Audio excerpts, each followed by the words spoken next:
Buenas tardes. En este momento vamos a realizar el laboratorio donde se demuestra la ley de Joule. Los integrantes del grupo son Oscar Arias, Sebastián Moreno, Eduard Mejía y Jonathan Campuzano. Voy a presentar los materiales. En este tenemos una energía entrante de 120 voltios, la normal. A través de un transformador se pasan a 9 voltios. Posterior a él vamos a tener por medio de la conexión un grafito conectado que está dentro de un vaso con el cual estamos sellando al vacío a través del agua que tenemos en el plato. Nuestro objetivo es hacer una lámpara casera donde estudiamos los principios de la física que rige su funcionamiento, es decir, la ley de Joule. Hace más de 100 años, James Prescott Joule descubrió que cuando una corriente eléctrica circulaba por un conductor se generaba calor en este. El efecto es mayor con el aumento de la resistencia del conductor y también con un aumento en la corriente eléctrica que pasa por él. Todo esto se debe a que la corriente eléctrica está formada por electrones en movimiento y por tener masa y velocidad posee energía cinética. Cuando un electrón choca contra los átomos del conductor, se produce una pérdida de su energía cinética, lo cual termina por convertirse en calor. Además de esto, también es importante resaltar en qué elementos de la vida cotidiana o electrodomésticos se ve el efecto Joule, ya que se utilizan muchos aparatos y procesos industriales pues para generar la calefacción, que es lo que conocemos a diario y todo lo utilizamos, como por ejemplo en lámparas como lo que estamos demostrando en este momento, estufas, fusibles, los cigarrillos electrónicos, transmisores y entre otros. A continuación vamos a demostrar el experimento de Joule, donde se puede evidenciar que por medio de la corriente eléctrica se puede generar calor. Nuestro equipo, acá podemos ver el transformador. En videos en internet se pueden ver que se hacen con pilas de 1.5 voltios, pero nosotros utilizamos el recurso del transformador, el cual tiene diferentes salidas. Luego les vamos a explicar cómo hicimos la conversión para poder que nos funcionara la lámpara casera que vamos a mostrarles enseguida.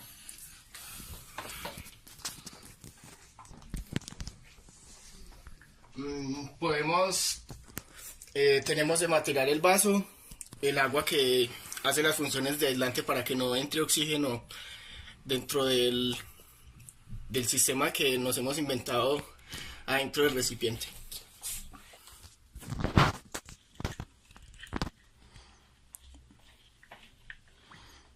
De inmediato vemos que se presenta un brillo en la mina de grafito consecuente a la teoría de Joule, que la energía se transforma en calor. Como la mina es resistente o tiene cierta resistencia, genera este brillo. A medida que va pasando el tiempo, va a generar mucho más brillo hasta el punto en que se consuma totalmente la mina.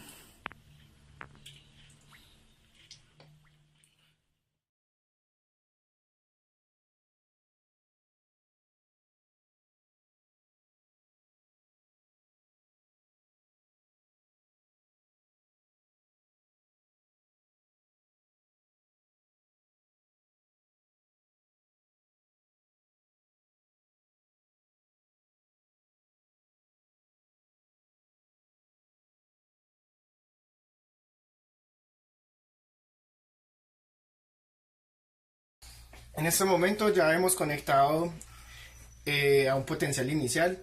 Podemos ver que la mina de lápiz está construida de grafito, que si bien no conduce electricidad, tiene una resistencia eléctrica elevada.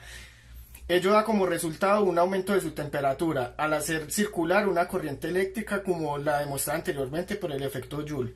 Como la mina es muy delgada, el calor que se genera es suficiente para elevar su temperatura a niveles que le permitan emitir luz visible, como podemos ver.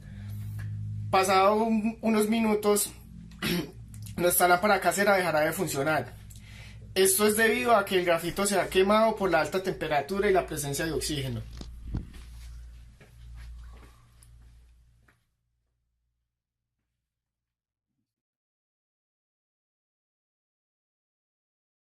Ya enseguida vamos a determinar la ley de Joule del experimento anteriormente realizado, en donde encontramos Q, que es calor, I, que es corriente, R, que es resistencia, T, que es tiempo, y el voltaje. Según los datos del experimento, la corriente equivale a 1 amperio. No tenemos la resistencia.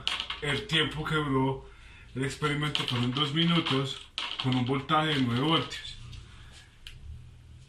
Esto lo deberíamos reemplazar en la fórmula de la ley de Joule, que es Q, que es igual a la corriente al cuadrado por la resistencia por el tiempo. Tenemos la corriente, tenemos el tiempo, pero no tenemos la resistencia. Nos debemos acudir a la ley de Ohm, que dice que la resistencia es igual al voltaje sobre la corriente, en donde tenemos el voltaje y tenemos la corriente. Entonces el voltaje que tenemos es de 9 voltios sobre la corriente, que es de 1 amperio, esto es igual a 9 ohmios. Ya con este dato obtenido de la resistencia podemos ir y reemplazar en la fórmula del calor, que es la ley de Joule, en donde tenemos que corriente al cuadrado por la resistencia por el tiempo. Hacemos nuestros respectivos reemplazos y nuestros resultados son 1080 joules de calor en el grafito.